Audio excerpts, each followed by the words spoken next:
Assalamualaikum warahmatullahi wabarakatuh. Perkenalkan, nama saya Quratul Ainiyah, NIM 2111010313. Di sini saya akan menjelaskan bagian mulut. Pengertian mulut. Mulut adalah suatu rongga terbuka tempat masuknya makanan dan air.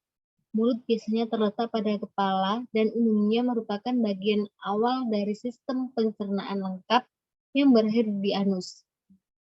Mulut terdiri dari gigi dan lidah.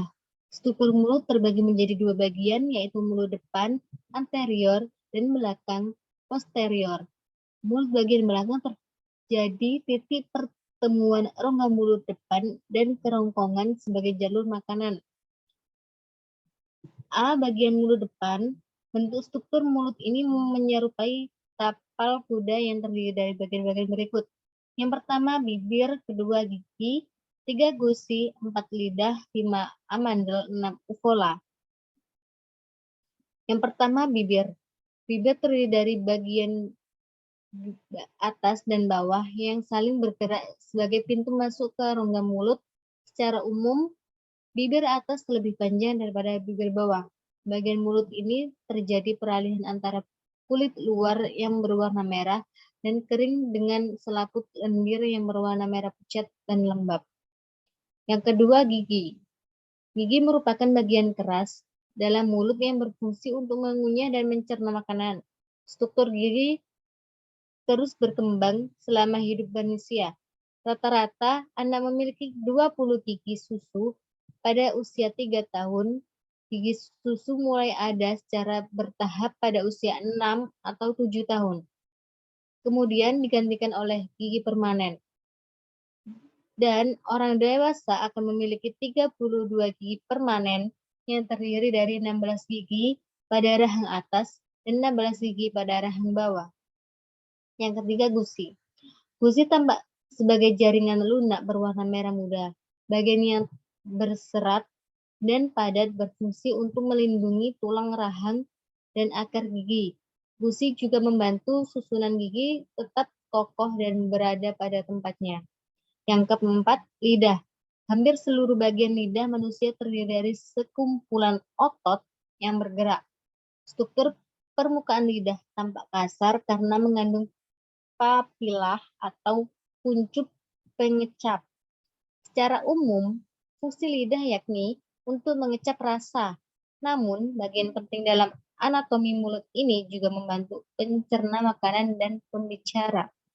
Yang kelima, amandel. Amandel atau tonsil palatina terletak pada tepat pada sisi kanan dan kiri ujung belakang rongga mulut. Bagian ini berperan penting sebagai sistem pertahanan tubuh. Saat ketahanan tubuh menurun, bagian ini lebih mudah terserang penyakit. Gejala amandel bengkak bisa menjadi pertanda gangguan kesehatan tertentu, mulai dari radang hingga kanker amandel. Yang keenam, uvula. Uvula adalah jaringan kecil yang menggantung pada langit-langit mulut. Bagian ini umumnya selalu terlihat saat sedang membuka mulut, meski tampak biasa saja. Uvula ternyata berfungsi untuk membantu memindahkan makanan dari mulut ke dalam kerongkongan. Yang B, rongga mulut dalam. Rongga mulut dalam merupakan ruangan yang tertutup oleh lengkungan baris gigi serta rahang atas dan bawah. Mulut bagian dalam terdiri dari bagian-bagian penting seperti kelenjar, air liur, langit-langit mulut, lantai mulut, dan bibir. Yang pertama, kelenjar saliva. Kelenjar saliva menghasilkan air liur terletak pada hampir semua rongga mulut. Terdapat 3 pasang kelenjar saliva besar seperti berikut. Yang pertama ada kelenjar saliva parotis, terletak pada bagian atas pipi yang berdekatan dengan telinga. Fungsinya untuk mengalirkan air liur ke area gigi belakang dan rahang atas. Yang kedua ada kelenjar saliva submandibularis, terletak pada bawah rahang bagian belakang. Fungsinya untuk mengalirkan air liur ke sekitar gigi bawah. Yang ketiga, ada kelenjar saliva sublingualis, terletak persis pada bawah lidah. Fungsinya untuk mengalirkan air liur ke seluruh permukaan mulut bawah atau lantai mulut. Yang kedua ada langit-langit mulut. Langit-langit mulut juga menjadi bagian dari struktur rongga mulut dalam. Bagian mulut ini terbagi menjadi dua, yakni langit-langit keras dan langit-langit lunak. Yang pertama ada langit-langit keras, hard part, terbuat dari lempengan tulang yang memisahkan rongga hidung dan rongga mulut. Bagian ini tersusun dari selaput lendir pernafasan pada bagian atas dan selaput lendir mulut pada bagian bawah. Yang kedua, ada langit-langit lunak, soft part, terdiri dari otot yang berfungsi sebagai katup. Fungsinya untuk memisahkan nasofaring, rongga belakang hidung atau belakang langit-langit mulut, dengan orofaring, bagian saluran pencernaan dan saluran pernafasan. Yang ketiga ada lantai mulut. Sebagian besar anatomi mulut, bagian ini diisi oleh struktur lidah yang tidak tampak dari luar. Bagian lantai mulut juga terdiri dari dua pasang kelenjar saliva besar, yakni kelenjar saliva submandibularis dan kelenjar saliva sublingularis.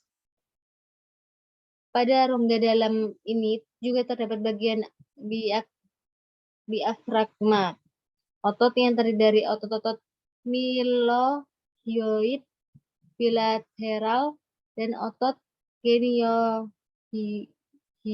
dan berfungsi menarik laring ke depan saat menelan makanan. Keempat, ada gigi. Ada pipi. Pipi terbentuk dari otot buccinator, yakni otot yang dilapisi oleh selaput lendir mulut. Inilah yang menyebabkan bagian pipi pada dalam selalu licin dan basah. Ketika mengunyah makanan, otot pipi bekerja untuk menahan makanan yang sedang dikunyah agar tetap berada dalam lengkungan gigi. Sekian presentasi dari saya, kurang lebihnya mohon maaf. Wassalamualaikum warahmatullahi wabarakatuh.